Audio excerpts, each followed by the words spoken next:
When it comes to fishing off the coast of mainland Britain, this tiny port on the north coast of Scotland is something particularly special.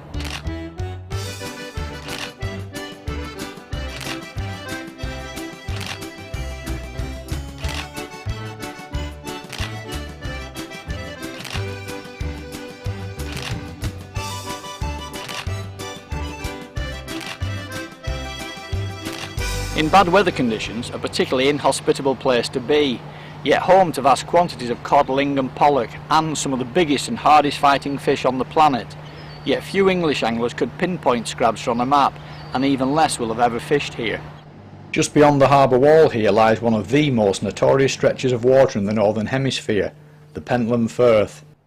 A place where tide runs of 16 knots have been recorded, as twice daily the North Atlantic forces its way through the gap between Caithness and Orkney into the North Sea and back again.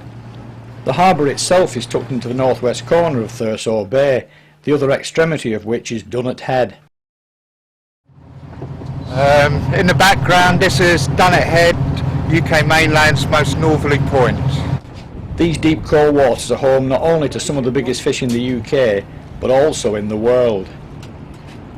The current IGFA all-tackle porbeagle record of £507 and the UK halibut record of £234 were both taken around Dunnet Head.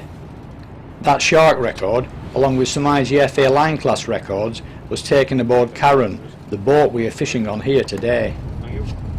But I have to say, it's the quality of the inshore open ground fishing that attracts most visiting anglers to Scrabster, and understandably so.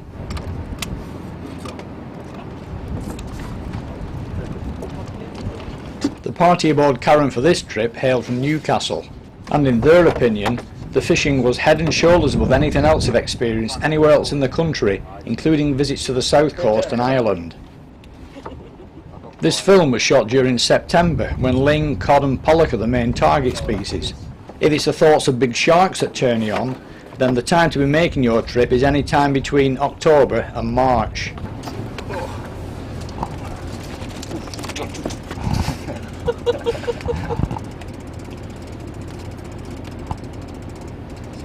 It's a pollack. Having said this, something was continually pushing clouds of panicking mackerel up to the surface all around the boat while we were fishing. Shortly afterwards, a large dark shape was spotted close to some of the mackerel activity. So a makeshift shark outfit was quickly put together, though the culprit unfortunately wasn't having any of it. Our trip coincided with the biggest set of spring tides in over 25 years, on paper at least, not the ideal time to be bottom fishing in the Pentland Firth. But in reality, not a problem at all, with £1 to £1.25 pounds of lead being sufficient to keep the baits in the feeding zone, though light winds certainly played their part too in all of this by not pushing the boat along too quickly. Another pleasant surprise was the low incidence of tackle losses, particularly off Holborn Head, where good numbers of fish were hauled up. The bottom around Dunnet Head was considerably more tackle hungry.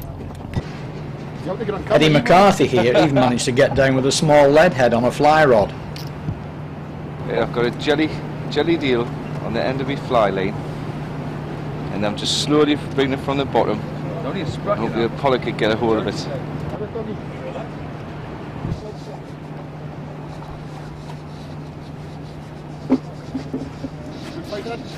Well, it was, so it just seemed to be coming up there now.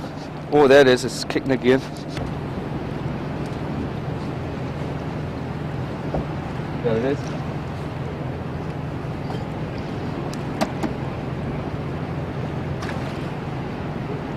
There it is.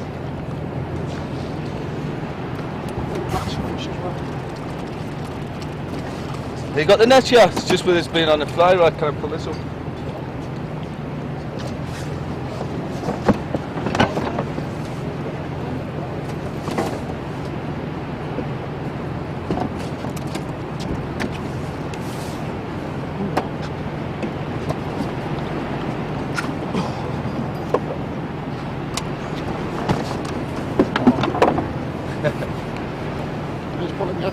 Thank you very much.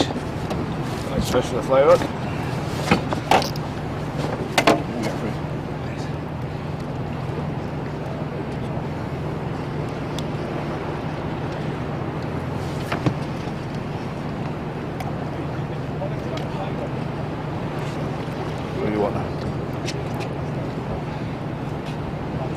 Not pollock. As can be seen clearly from the close proximity of the cliffs, short sailing times, plenty of potential shelter, and of course lots of fish add much to Scrabster's popularity. Good. 13.10.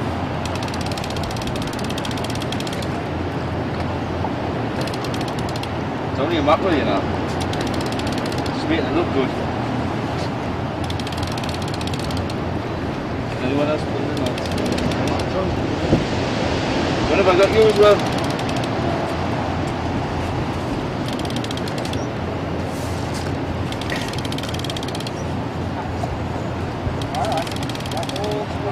Who else wants bags? Nice cod. Yeah.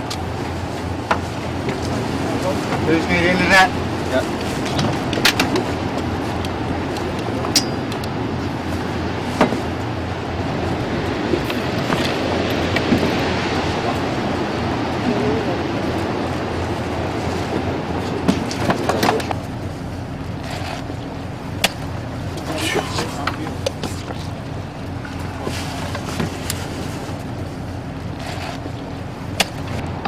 Mute that.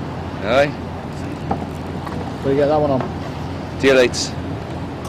The person best placed to offer advice to potential visitors is obviously the skipper. So Dave, as this is a fairly remote and potentially bleak corner of Scotland, what in your opinion is it that persuades so many anglers to make the long trek north? The scenery is unprecedented here and the fishing's rich and diverse. There's a big number of species that you can catch all year round which aren't available in a lot of the more recognised UK mainland marks. We have cod, ling, pollack all year round. For most people it's going to be a long journey, so what are the realistic chances of getting the float at least somewhere if the weather forecast turns out not to be as predicted? Well, we can never guarantee the weather, but we can usually try and find somewhere that's sheltered. And what should people not used to this type of fishing be aware of in terms of tackle and tactics?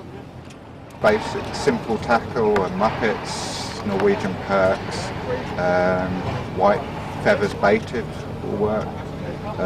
If you're targeting pollock, long flown trace. What about a few words on the stamp of fish these tactics are likely to produce? As you know yourself, Phil, when you were out with us, we had 4 double-figure fish to the boat. We do have double-figure ling moving around at the moment, and we're expecting bigger cod to start moving in soon. Yeah. In the bone, yeah. Yeah.